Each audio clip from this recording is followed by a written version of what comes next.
കുട്ടിൽ മരമുറി case പ്രതികൾ കോടതിയിൽ ഹാജരായി. അമ്പലമേട് പോലീസ് രജിസ്റ്റർ ചെയ്ത കേസിലാണ് ആന്റോ അഗസ്റ്റിനും ജോസൂട്ടി അഗസ്റ്റിനും ഹാജരായത്.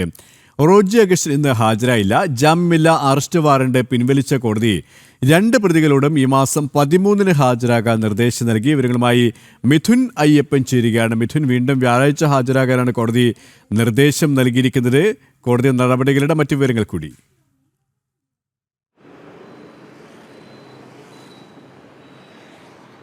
ഇന്ന് ഇതുമായി ബന്ധപ്പെട്ട് മലബാർ ടിമ്പർ സ്ഥാപന ഉടമ അലിയാർ നൽകിയ പരാതിയിന്മേലായിരുന്നു ഇത് സംബന്ധിച്ച കേസ് മുന്നോട്ട് പോയിരുന്നത്. അത് മുട്ടിൽ മരമുറി കേസുമായി ബന്ധപ്പെട്ട് ആ മരങ്ങൾ വിറ്റത്, അനധികൃതമായി മുറിച്ച ഈ മരങ്ങൾ വിറ്റത് തൻ്റെ കമ്പനിക്ക് വേണ്ടിയായിരുന്നു. ഇത് താൻ വഞ്ചിക്കപ്പെട്ടു എന്ന് പറഞ്ഞുകൊണ്ടാണ് ഈ അലിയാർ പരാതി നൽകിയിരുന്നത്. ഈ പരാതിയിൽ കഴിഞ്ഞ ഈ മാസം 3-നും 10-ാം തീയതിയും നടന്ന ഈ കേസ് എടുത്തിരുന്നു. പക്ഷേ ഈ പ്രതികളാരും തന്നെ ഹാജരായിരുന്നില്ല. ഇതിന് പിന്നാലെയാണ് ഇവർക്കെതിരെ ജാമ്യമില്ല വാറണ്ട് പുറപ്പെടുവിച്ചത്. ഈ പുറപ്പെടുവിച്ചതിനെ തുടർന്നാണ് ഇപ്പോൾ ആന്റോ അഗസ്റ്റിനും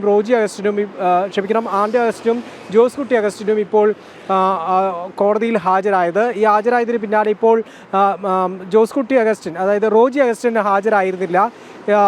ഇതേ തുടർന്നാണ് ഇപ്പോൾ 13-ാം തീയതി ഇവരോട് ഹാജരാകാൻ വീണ്ടും കോടതി നിർദ്ദേശിച്ചിരിക്കുന്നത്. ഇവരെ കോടതിയിൽ ഹാജരായതിനെ തുടർന്ന് ഇവർക്കെതിരെ ചുമത്തിയിരുന്ന ജാമ്യമില്ല വാറണ്ട് കോടതി പിൻവലിക്കുകയും ചെയ്തിരിക്കുകയാണ്. ഇന്ന് ഇതുമായി ബന്ധപ്പെട്ട കേസിന്റെ ഈ 2 തവണയായി കൊച്ചിയിൽ നിന്നും മിഥുൻ അയ്യപ്പനാണ് വിശദാംശങ്ങൾ നൽകിയത്.